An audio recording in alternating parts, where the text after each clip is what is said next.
Because her father died when she was but a toddler, my mother's favorite musical is Carousel, which is set right here in Boothbay Harbor and tells the tale of a girl who grows up without her father.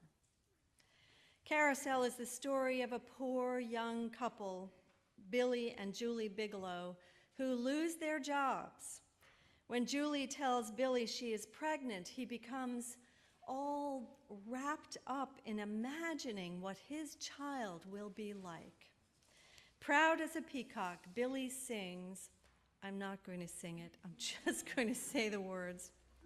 Billy sings, "I wonder what he'll think of me. I guess he'll call me the old man.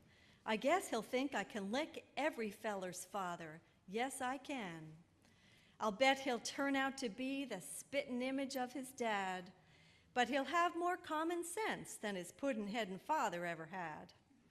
I'll teach him to wrestle and dive through a wave when we go in the mornings for our swim.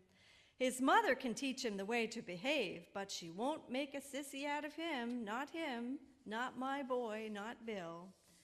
Bill, my boy Bill.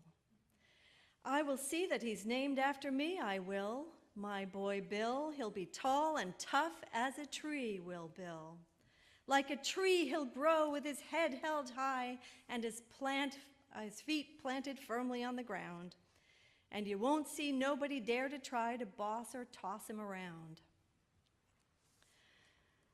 Near the end of the song, Billy spends a few moments contemplating the shocking possibility that his boy Bill might be a girl. That is, of course, exactly what happens. Julie is carrying a little girl named Louise. But tragically, Billy will never get to know Louise because he is killed before she is born. Fathers and mothers inevitably hold dreams and expectations for their children. Before a child is born, those dreams and expectations are already brewing, even as they were swirling in Billy Bigelow's head. Once a child is born, however, those dreams and expectations change over time, sometimes expanding and sometimes narrowing.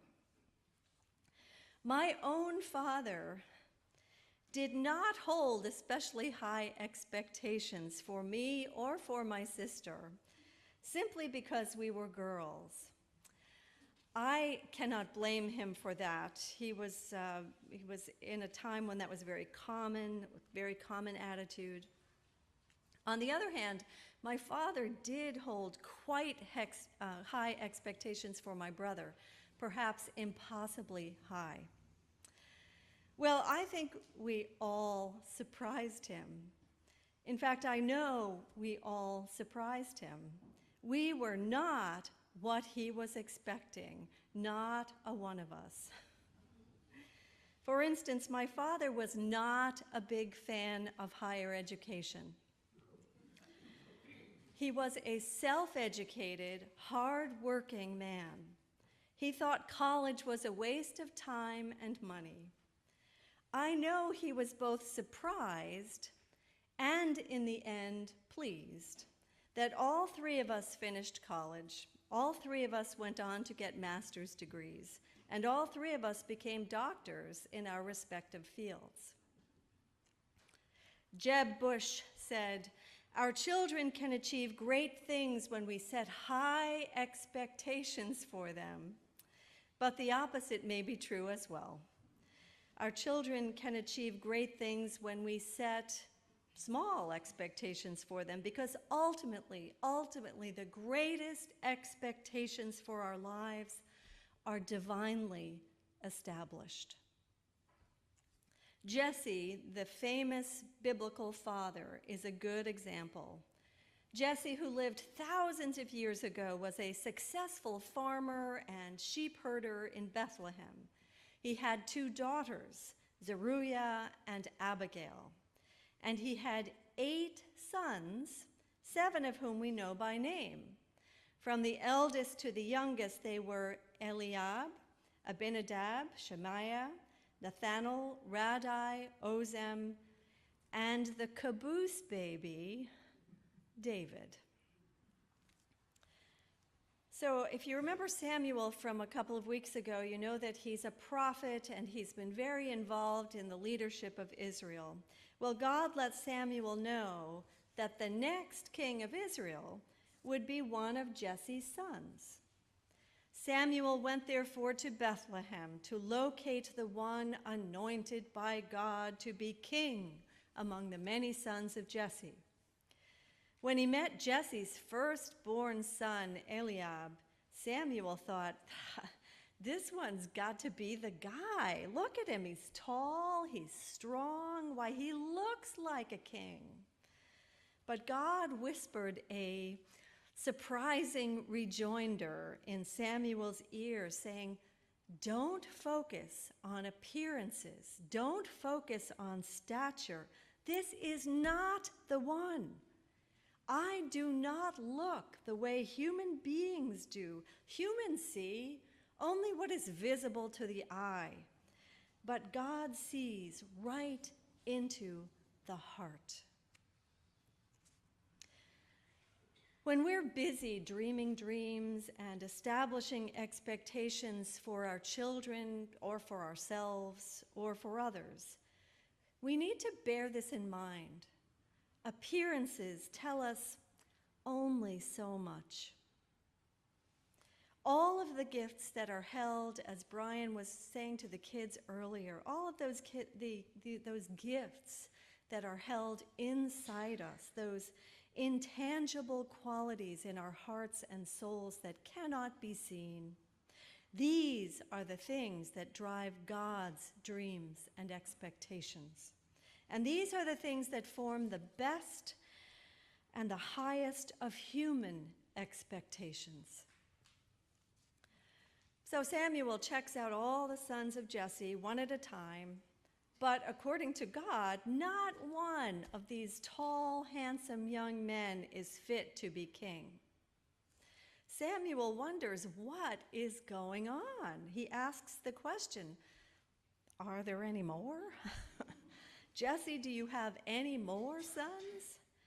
Jesse answers that he does have. He indeed has another son, the littlest, the youngest, the runt, the mustard seed, the one for whom he apparently holds relatively few expectations. The youngest and presumably shortest son of Jesse, David, is out tending the sheep. Samuel asks Jesse to bring David before him, and much to the surprise of everyone, including and perhaps especially Jesse, David is the one chosen to be king. God sees what we cannot. God places dreams and expectations and hopes and possibilities where we do not think to place them, where we cannot imagine believing in someone. God places great faith. Where we see a ruddy shepherd boy, God sees a king. Where we see a tiny mustard seed, God sees a lush plant that is so large the birds can find shade beneath it.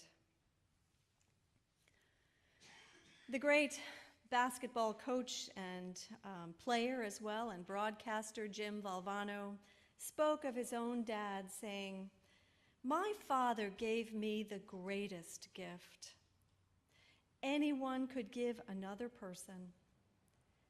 He believed in me." That is the best gift a father can give, or a mother, or a teacher, or a grandparent, or a mentor, or a friend. The best gift we can give to our children is to believe in them and to let them know God believes in them. The best gift we can give to them is to see beyond appearances into the hearts and souls of our children. The best gift we can give to them is to say with words and with actions what Carol Cochran read just a little while ago in her Father's Day poem about Ferdinand. It's not what you're born into, it's what you're born to be. So may it be. May God bless us all to this end, and on this Father's Day, may God especially bless fathers with eyes to see their children as God sees. Amen.